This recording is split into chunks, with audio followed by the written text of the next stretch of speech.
आप भी BSSC third graduate level vacancy की तैयारी कर रहे हैं तो ये वीडियो आपके लिए महत्वपूर्ण होने वाला है, क्योंकि हम इस वीडियो में आपको बताने वाले हैं विस्तार से पूरी परीक्षा पैटर्न और क्वालिफाइंग मार्क्स के बारे में।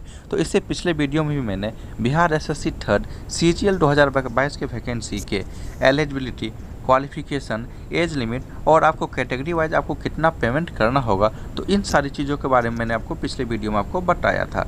तो आप उस वीडियो का लिंक मैंने आपको डिस्क्रिप्शन में दे दिया है, तो आप वहां से भी जाकर देख सकते हैं। और वीडियो में हम आपको बिहार एसएससी के सिलेबस के बारे में पूरी डिटेल के साथ हम चर्चा करने वाले हैं। तो इस वीडियो में आप शुरू से अंत तक कंटिन्यू बने रहिए। और यदि आप पहली बार मेरे चैनल पर आए तो चैनल को सब्सक्राइब जरूर कर लीजिए, क्योंकि दोस्तों इस चैनल पर आपको एजुकेशन से रिलेटेड आपको वीडियोज़ मिलती रहती है। तो दोस्तों सिलेबस को डिस्कस करने से पहले हम एग्ज़ाम से संबंधित कुछ महत्वपूर्ण चीज़ों के बारे में आइए हम सबसे पहले जान लेते हैं। तो यहाँ पे सबसे पहला है BSSC third graduate level vacancy 2022 में कुल 40,000 से अधिक आवेदन आने के बाद बोर्ड द्वारा प्रारंभिक प्रतियोगिता परीक्षा का आयोजन किया जाएगा। यानी कि यहाँ पे टोटल 40,000 से ज़्यादा यदि अप्लाई होता है तो उसके बाद आपका परीक्षा का आयोजन करवा दिया जाएगा। उसके बाद यहाँ पे दूसरा है अत्यधिक आवेदन प्राप्त होने की स्थिति में परीक्षा एक से अधिक चरणों में भी आयोजित की जाएगी।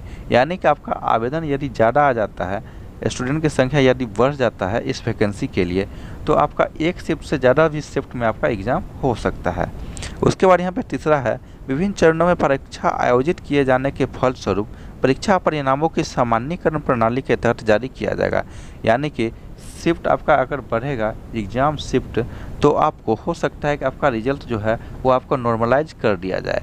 तो इन सारी चीज़ों के बारे में भी आपको जानकारी रहना चाहिए। इसके बाद यहाँ पर नेक्स्ट है BSSC third graduate level vacancy 2022 में भर्ती हेतु आयोजित होने वाली प्रारंभिक परीक्षा मुख्य तौर पर वस्तुनिष्ठ प्रकृति की होगी। तो दोस्तों ये जो आपका जो एग्ज़ाम जो रहने वाला आपका, ये आपका ऑब्जेक्टिव टाइप रहने वाला है। ऑब्जेक्टिव टाइप आपको क्वेश्चन जो है इसी प्रकार आपका एग्ज़ाम में आएगा। इसके बाद यहाँ पर नेक्स्ट है परीक्षा के तहत कोटिवार रिक्तियों की 5 गुना संख्या के बराबर उम्मीदवारों का चयन मुख्य परीक्षा के तहत किया जाएगा। यानी कि यहाँ पे टोटल आपका कितना वैकेंसी है 2187। तो और आपको मेंस के लिए यहाँ पे कितना रिजल्ट घोषित किया जाएगा, इसका 5 गुना। यानी कि आपका टोटल यहाँ पे कम से कम 10,000 तक में लगभग में स्टूडेंट को मेंस के लिए यहाँ पे क्वालिफाई किया जाएगा। इसके बाद यहाँ पे नेक्स्ट है मुख्य परीक्षा हेतु अलग से विज्ञापन जारी किया जाएगा। आपका जो मेंस जो आएगा इसके लिए अलग से एक नोटिस आएगा और उसके बारे में पूरी डिटेल के साथ उस नोटिस में वहाँ पे बता दिया जाएगा। तो आइए दोस्तों, अब बीएसएससी के प्रीलिम्स एग्ज़ाम जो होने वाला है तो इसके सिलेबस के बारे में हम पूरी डिटेल के साथ जानकारी ले लेते हैं। तो सबसे पहले यहाँ पे देखिए सामान्य अध्ययन, और सामान्य अध्ययन से जो आपका क्वेश्चन जो बनने वाला है, तो सबसे पहले यहाँ पे समसामयिक विषय के बारे में। तो समसामयिक विषय में आपको हो गया वैज्ञानिक प्रगति, उसके बाद आपका राष्ट्रीय और अंतर्राष्ट्रीय पुरस्कार, तो उसके बाद तीसरा हो गया आपका भारतीय भाषा।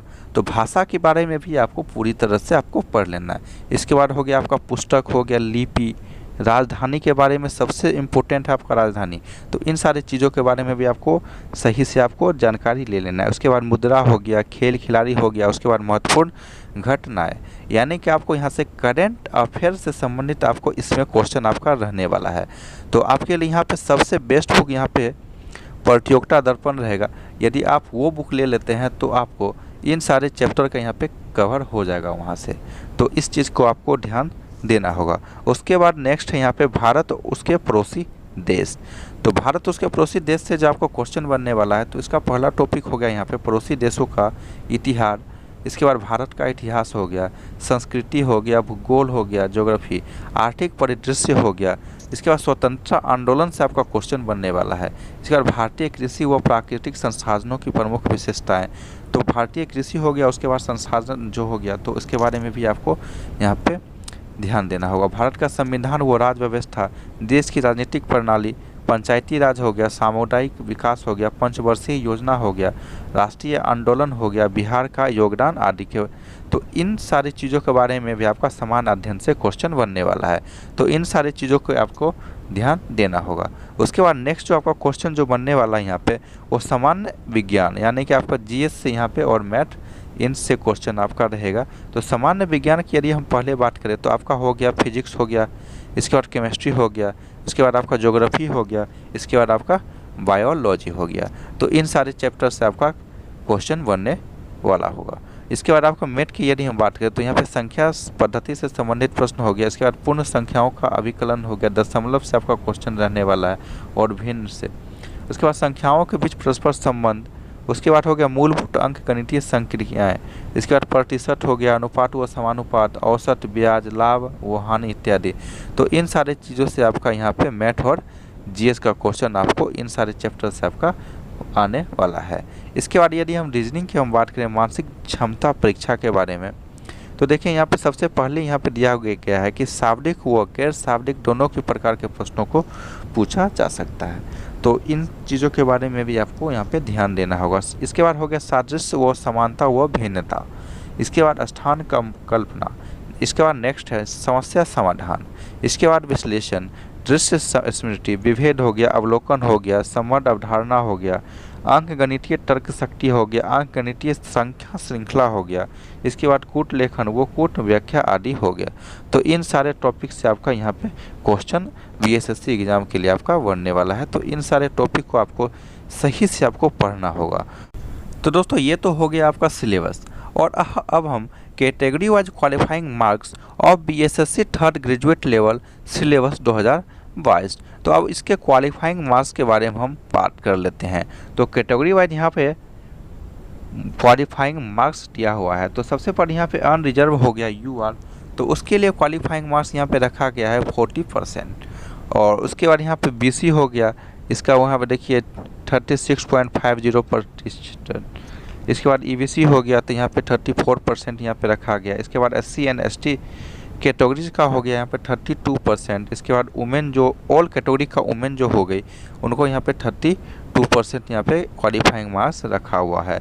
इसके बाद यहाँ पे ऑल कैटेगरी यहाँ पे डिसेबल जो होंगे उनके लिए यहाँ पे 32% यहाँ पे क्वालिफाइंग मार्क्स रखा गया है। तो इन सारी चीज़ों के बारे में भी आपको यहाँ पे पूरी जानकारी रहना चाहिए यहाँ पे क्वालिफाइंग मार्क्स के बारे में। दोस्तों इस वीडियो में हमने बात किया सिलेबस के बारे में और उसके क्वालिफाइंग मार्क्स के बारे में कैटेगरी वाइज। तो दोस्तों आपके लिए सिलेबस बहुत ही ज़्यादा महत्वपूर्ण रहने वाला है, क्योंकि आप किसी भी प्रकार के एग्ज़ाम का तैयारी करते हैं तो उसके लिए सबसे महत्वपूर्ण चीज़ है उसका सिलेबस। और सिलेबस में आपको किस किस चैप्टर से आपका क्वेश्चन बनने वाला है, तो आपको तैयारी शुरू करने से पहले आपको सिलेबस में इन सारी चीज़ों पर आपको ध्यान देना होगा। तो उम्मीद करता हूँ कि इस वीडियो से आपको हेल्प मिला होगा। तो इस चैनल को सब्सक्राइब कर लीजिए, क्योंकि इस चैनल पे आपको एजुकेशन से संबंधित आपको वीडियोज़ मिलती रहेगी और मिलती है। तो इस चैनल को सब्सक्राइब कर लीजिए और इस वीडियो को भी लाइक कर दीजिए। और यदि आपको किसी भी प्रकार की यदि समस्या है तो आप मुझे कमेंट के जरिए आप पूछ सकते हैं। तो दोस्तों मिलते हैं अगले वीडियो में कुछ नए अपडेट के साथ। तो दोस्तों जय हिंद।